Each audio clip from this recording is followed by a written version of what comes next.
Hello friends. चलिए यहाँ पर हम स्टार्ट करते हैं आज पीएचपी। तो ध्यान देना, पीएचपी स्टार्ट करने से पहले हमें दो कॉन्सेप्ट बहुत ही अच्छी से समझ में आना चाहिए, जो बहुत सिंपल है, कोई भी समझ सकता है।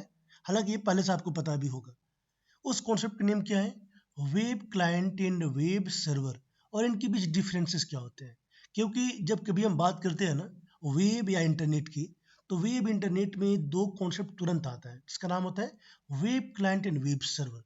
क्योंकि हमारा इंटरनेट इसी से मिलकर बना हुआ है। तो चलिए स्टार्ट करते हैं यहाँ पे कि वेब क्लाइंट वेब सर्वर क्या होता है। तो इसके लिए पहले मैं यहाँ पे एक नोट पैड ओपन कर लेता हूँ और यहाँ पे मैं टाइप कर दूंगा web client and web server. अब देखिए क्या होता है वेब क्लाइंट वेब सर्वर। जो वेब क्लाइंट होता है ना, वेब क्लाइंट सिंपली हमारे सिस्टम का ब्राउजर होता है।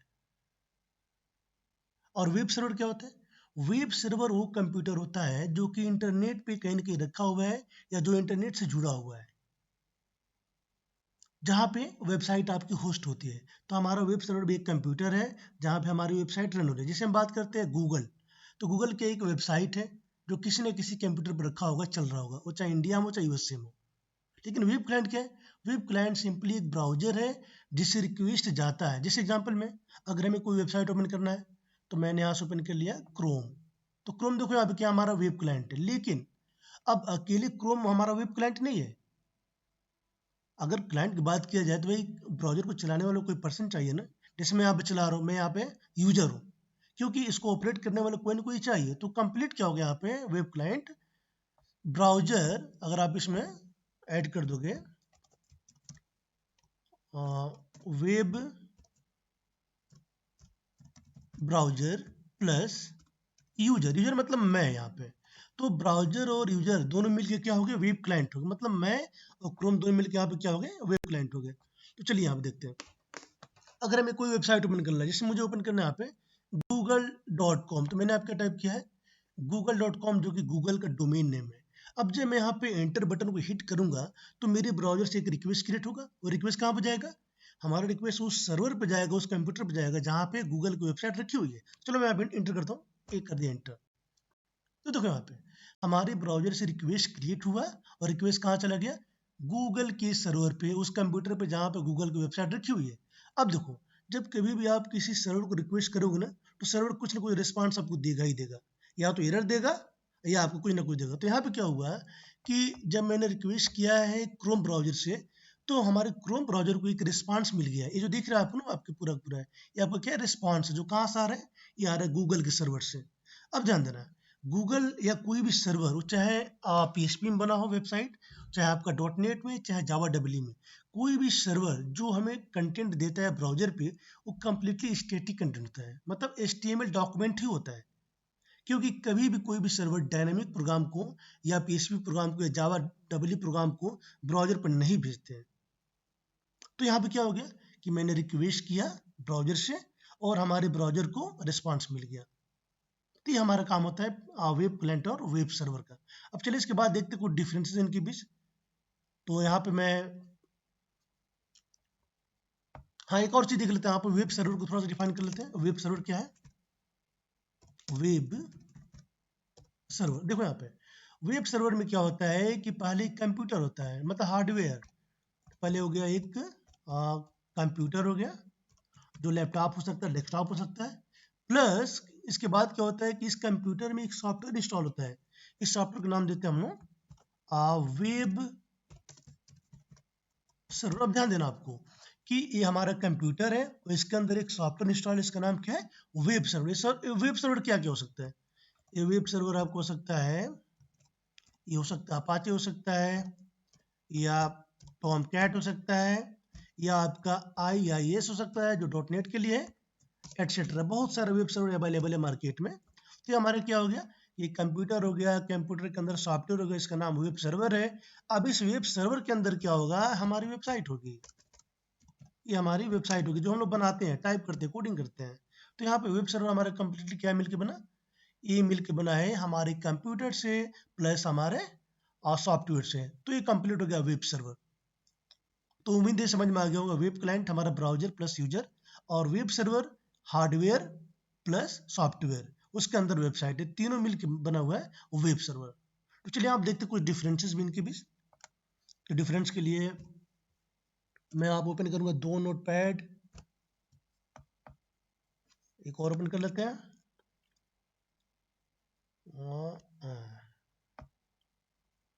इसको मैंने इस तरह कर दिया। चलिए तो पहले यहाँ पे देखते हैं हम लोग, इसमें टाइप कर दूंगा मैं वेब क्लाइंट और दूसरे साइड होगा वेब सर्वर। चलिए देखते हैं यहाँ पे। तो वेब क्लाइंट का मतलब तो बता रखे हैं पहले कि भाई हमारा ब्राउजर प्लस यूजर। तो चलो इसको भी चलो टाइप कर लेते हैं, web browser plus user. Web server हो जाएगा आपका कंप्यूटर प्लस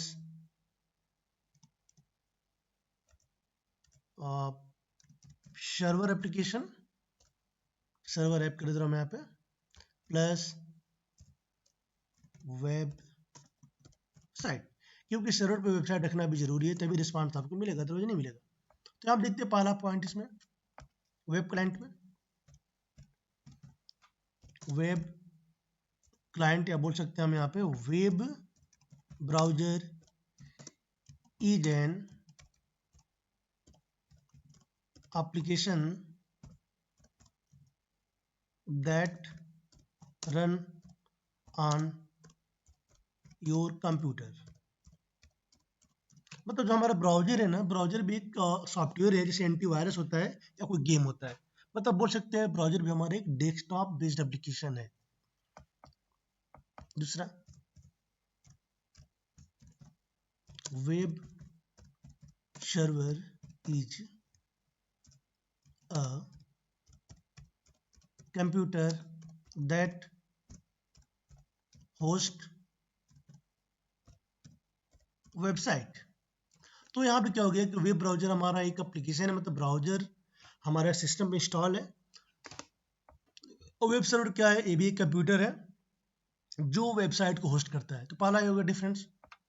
दूसरा देखते हैं web browser send request to the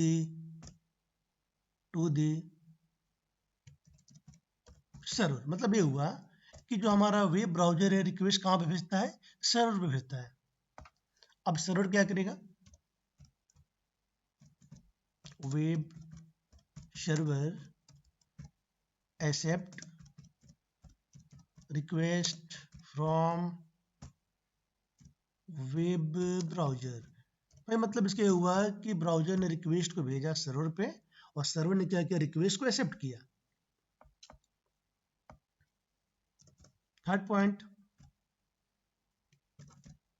web client display documents from web server. देखो ध्यान दो, मतलब ये हुआ कि जब आपने रिक्वेस्ट किया है सर्वर पे, तो सर्वर कुछ ना कुछ रिस्पांस देगा ही देगा। जैसे यहाँ पे जब मैंने यहाँ पे टाइप किया google.com, तो रिक्वेस्ट गया गूगल पे, गूगल ने रिस्पांस दिया है। अब जो रिस्पांस गूगल ने दिया है वो दिया है डॉक्यूमेंट के फॉर्म में, जो दिख रहा है HTML का डॉक्यूमेंट है। तो इस पॉइंट का मतलब ये हुआ कि जो डॉक्यूमेंट आ रहा है ये आपका डिस्प्ले कहाँ हुआ है, ब्राउजर पे। तो web client display documents from web server.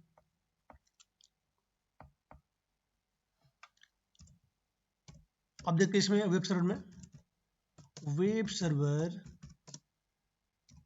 Send documents to the client. मतलब हुआ क्या यहाँ पे कि जब वेब सर्वर को रिक्वेस्ट मिला, तो इसने क्या किया, इस रिक्वेस्ट के बदले एक रिस्पांस दिया है, और रिस्पांस किस फॉर्म में दिया हुआ है, हमेशा डॉक्यूमेंट के फॉर्म में। एक और पॉइंट देखते हैं इसमें, वेब क्लाइंट ऑलवेज